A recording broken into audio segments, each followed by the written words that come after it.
The woods were quiet when we first heard it. A faint, uneven cry carried on the breeze. My friends and I had been hiking since morning, following a narrow trail that wound through a tangle of pine and oak. The sun had already begun its slow descent, and the shadows stretched longer with each step. At first, I thought maybe it was a bird, or the wind playing tricks in the branches. But then it came again, clearer this time, a voice, strained and desperate. We stopped in our tracks, trading uneasy looks. None of us wanted to admit it out loud, but the thought crossed all our minds. Someone out here was in trouble. We turned toward the sound, pushing off the trail into brush that clawed at our legs. The ground sloped steeply downward, and soon we found ourselves at the edge of a dry creek bed. That's where we saw him. A man, maybe in his 50s, lay on the rocky ground with one leg bent in a way no leg should be. His pack was a few feet away, spilled open, and his face was pale beneath the streaks of sweat and dirt. He looked up at us with wide, hopeful eyes and let out a shaky laugh, as though he wasn't sure we were real. "Thank God," he croaked, his voice rough. "I've been calling for hours." I scrambled down first, careful on the loose stones, while my friends followed. Up close, it was plain he'd taken a bad fall. His ankle was twisted, swollen already, and he couldn't move without wincing hard. He explained he'd been hiking alone, trying to make it to the next campsite before sundown. But a misstep on the creek bank sent him tumbling. He'd lost his footing, landed wrong, and couldn't climb out on his own. He hadn't seen another soul all day. The forest around us felt different now. Heavier somehow, the quiet more pressing. We all knew night came quickly in the backcountry, and if we didn't figure out a way to get him out soon, things could turn dangerous fast. That was the moment when the air shifted from a casual afternoon hike to something far more urgent. We weren't just campers anymore. We were the only lifeline this man had. And as the last rays of sunlight filtered through the trees, I realized just how thin the line between safety and peril. Overnight wasn't an option. The temperature would drop, and he couldn't move on his own. "Best we can do is stabilize that ankle and get you back on the trail," Mark said, his voice steady, though I could hear the edge of concern. He pulled out gauze and an ace bandage, motioning for me to hold Daniel's leg still. The man clenched his jaw as we wrapped the joint, each pull of the bandage drawing a sharp hiss through his teeth. When we finished, it wasn't perfect, but at least it would keep the ankle from flopping with every move. The problem was distance. From memory, I knew we were at least 3 miles from the nearest marked campsite, and even farther from a trailhead. Carrying him outright would be slow and grueling. But leaving him alone while one of us fetched help wasn't safe either. We sat there for a few long moments, the forest growing quieter as the light dimmed. I could hear the faint rush of wind through the pines, and the dry creek crackled under our shifting weight. The pressure of time weighed heavy, like the woods themselves were reminding us that nightfall didn't wait for anyone. Finally, Sarah, the most practical among us, broke the silence. "We make a stretcher," she said. "Branches, sleeping pads, rope. 4 of us can carry him. Slow but steady. Better than nothing." It wasn't a perfect plan, but it was the only one we had. We set to work quickly, gathering sturdy limbs from the ground and lashing them together with paracord and straps from our packs. Our sleeping pads made for a softer surface across the frame. While we worked, Daniel tried to joke about being dead weight, though his voice cracked each time a spasm of pain shot through his leg. By the time the makeshift stretcher was ready, the sun had dipped low, the golden light turning the trees to dark silhouettes. We knew we had only an hour, maybe less, before the forest was swallowed in full darkness. and with Daniel resting uneasily on our contraption, we took our first careful steps back toward the trail. The weight of responsibility heavy on all our shoulders. That's when I realized it wasn't just his survival we were fighting. Press in around us. The calls of daytime birds faded, replaced by the first hoots of an owl and the faint rustle of nocturnal creatures waking. Shadows stretched long and tangled across the trail, and more than once I found myself stumbling, barely catching my balance before tipping the whole stretcher. We couldn't afford a mistake like that.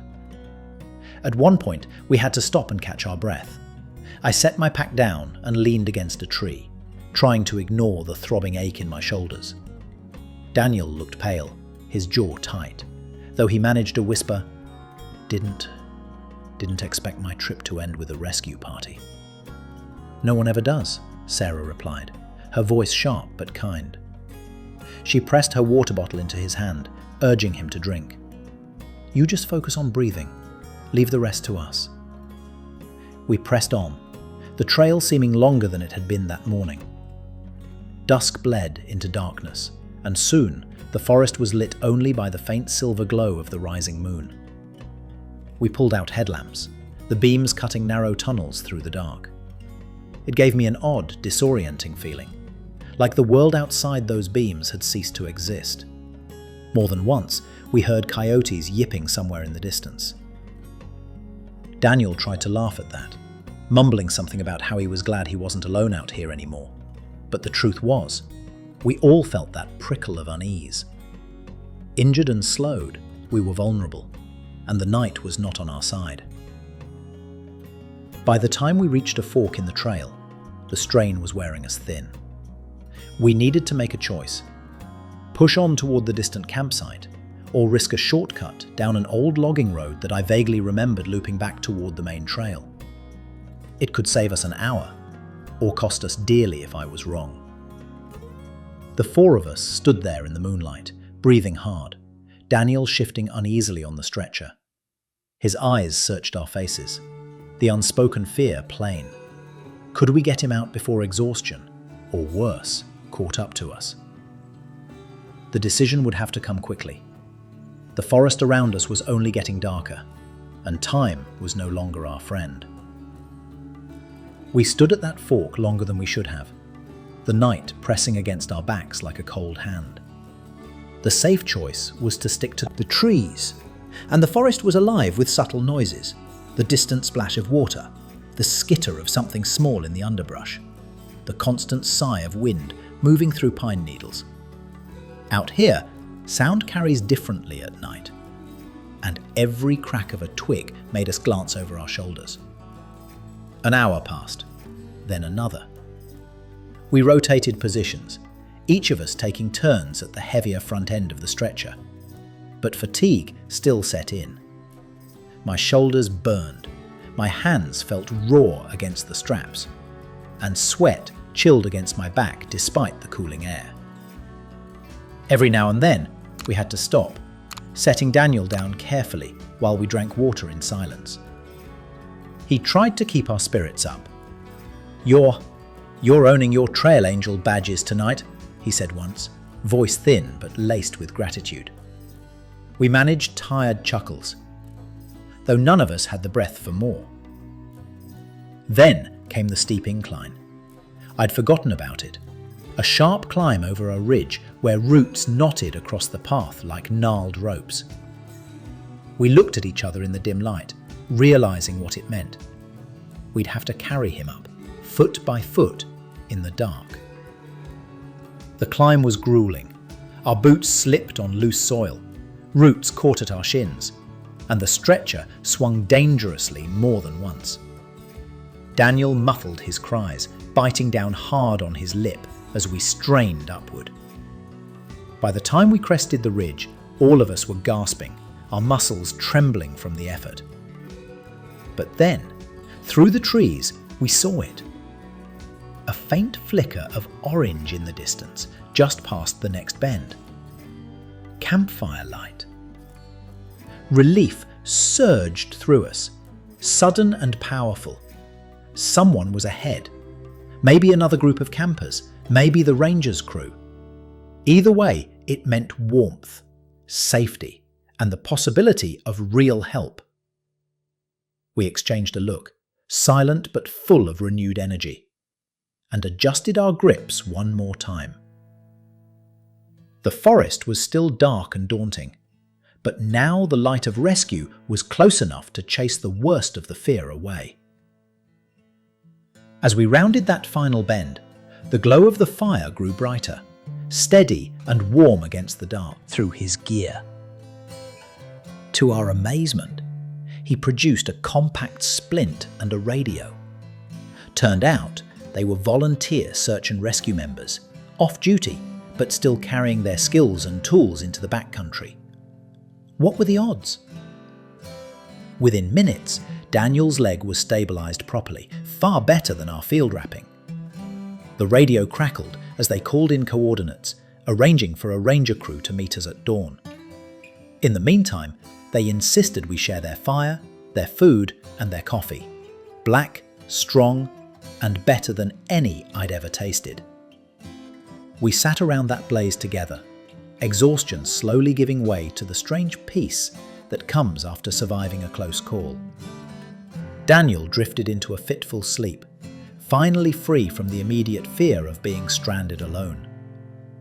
The rest of us just stared into the flames, too tired to talk much, though every so often, one of us would laugh softly at the absurdity of it all. How we'd stumbled into being rescuers without planning it. How a broken ankle had nearly turned the day into something much worse. When dawn painted the trees in pale gold, the Rangers arrived. Daniel was in capable hands now, carried out on a proper stretcher, his spirits brighter.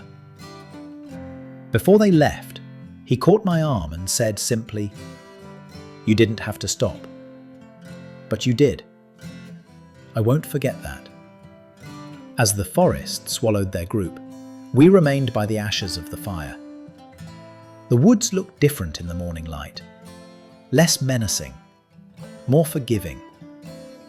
Still, I couldn't shake the thought that it could have gone another way.